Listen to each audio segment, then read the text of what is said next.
Hi, I hope this might be useful to parents or recipients of Guardian summaries who are having issues with it going to an email address that they might not want it to, or being a bit unsure about how to sign in to use the frequency settings so that you can change it for use on a daily basis rather than just coming through once a week. So, at a starting point, imagining that you have received the invitation, there's a couple of things that you should be aware of. The first is that because Guardian summaries require you to sign in with a Google account in order to change the frequency of the summaries, it will by default try and find or try and link itself to a Google account. Now, when you're using some devices like Android phones or tablets or Chromebooks, you are signed in with a Google account by default because they are based on a kind of Google affiliated operating system. And so whenever you're using one of those devices, it will by default see a Google account and it will try and associate itself with that. However, it may just be that you're using a web browser, such as Chrome, where you can sign in with a Google account, and you'll see up at the top here you've got a little icon, um, and that's your Google account details there. So that's my school work Google account, and so that tells me that we're signed into a Google account there. Um, It could be that you have opened, maybe in a different web browser, that you've opened other Google services, and you'll quite often find that your browser will then kind of hang on to that Google account detail. So you might have a Gmail email address or use YouTube and sign into Google, and that sign in that's in your browser is kind of, I guess it kind of hangs on to it somehow. So there are a range of different ways that a Google account might be held onto either by your device or by your browser.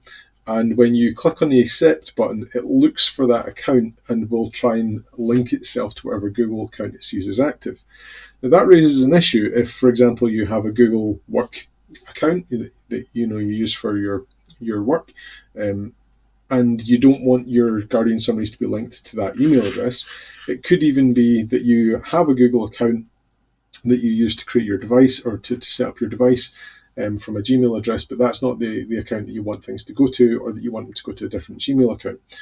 So first of all, I'm just going to explain to you the what you need to be aware of when you click accept here if you are using a device that's signed into a Google account. So if you click accept, you will see that down here, it's not super obvious, but it says you've been invited to receive email summaries. You're signed in as Mr. Scott, and then it shows you the Google email address there. Okay.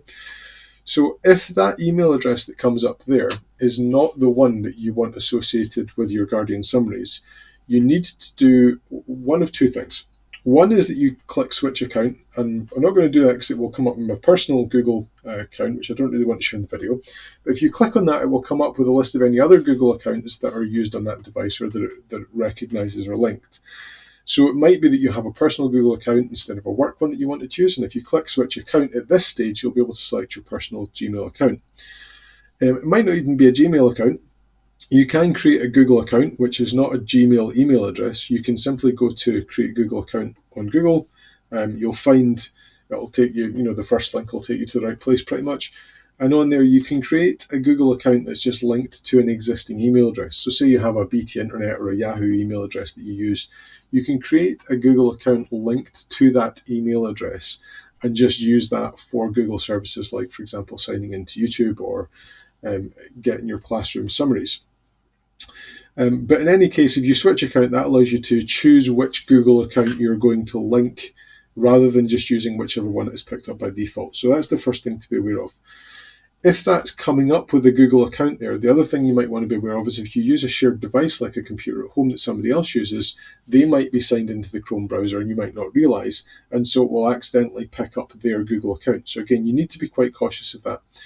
The issue is, though, when it sees a Google account, if you click switch account, it only lets you proceed with a Google account signed in. So whether it's your work one, your personal one, somebody else's, it needs you to proceed with a Google account because it sees that there's one there. If, however, you want to proceed with no Google account being linked to it, what you probably are best to do is instead of opening up your emails just as you might normally through a particular email app or through browser like Chrome, which might be signed in, is that in most web browsers they'll have a private browsing mode like incognito mode in Chrome, which you can access by clicking here and going to new incognito window. Other browsers will have a similar function like private browsing. And the way that that works is when you open a window, it basically kind of is anonymous. It dissociates itself from any accounts that you're logged into.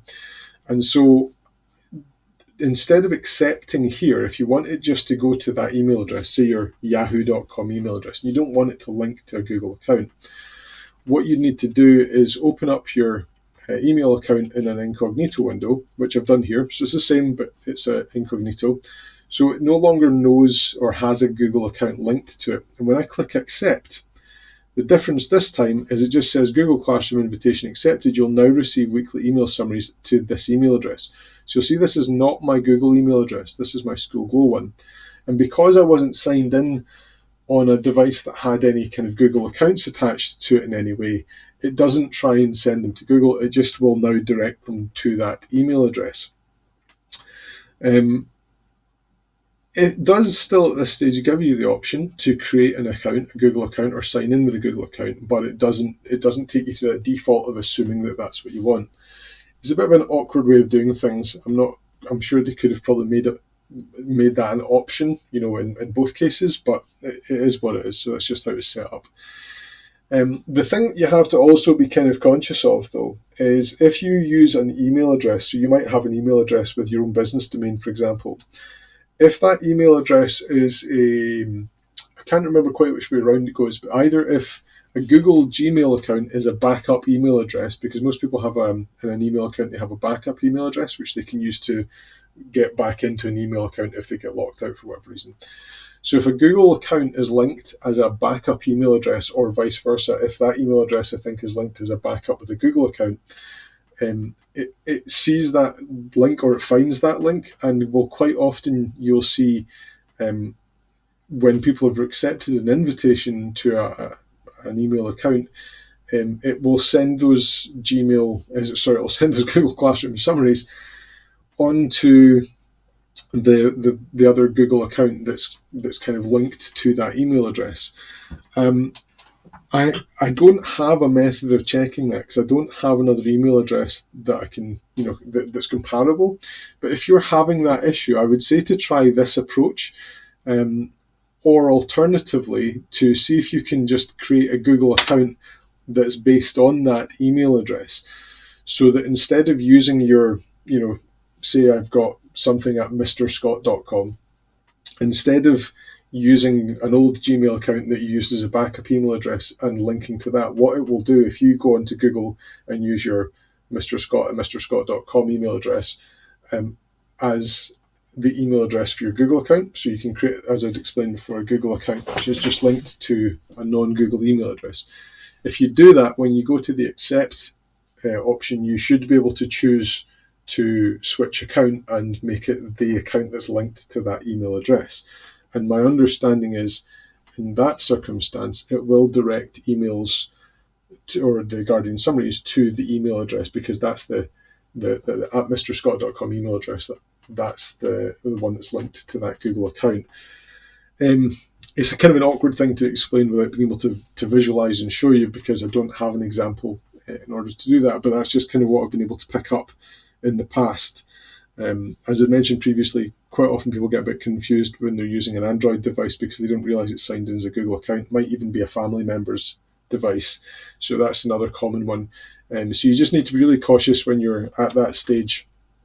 I was showing you here to just make sure that you look carefully at what that says before you click accept. And if it's not the email address that you want, or it's not one that you recognize, make sure that you either switch account to one that you do, or, as I'd explained, open up your emails again in an incognito tab or equivalent and accept it via that method. Hopefully that helps. If you've already been sent an invitation and it's been accepted and it's going to the wrong email address and you're having those problems, you do need to contact us so that we can resend that invitation and we can then send it back to you again. And when it's sent again, you should have the option to go through this process from scratch and make the appropriate decisions. Hopefully that helps. If you've got any questions, though, please get in touch with us.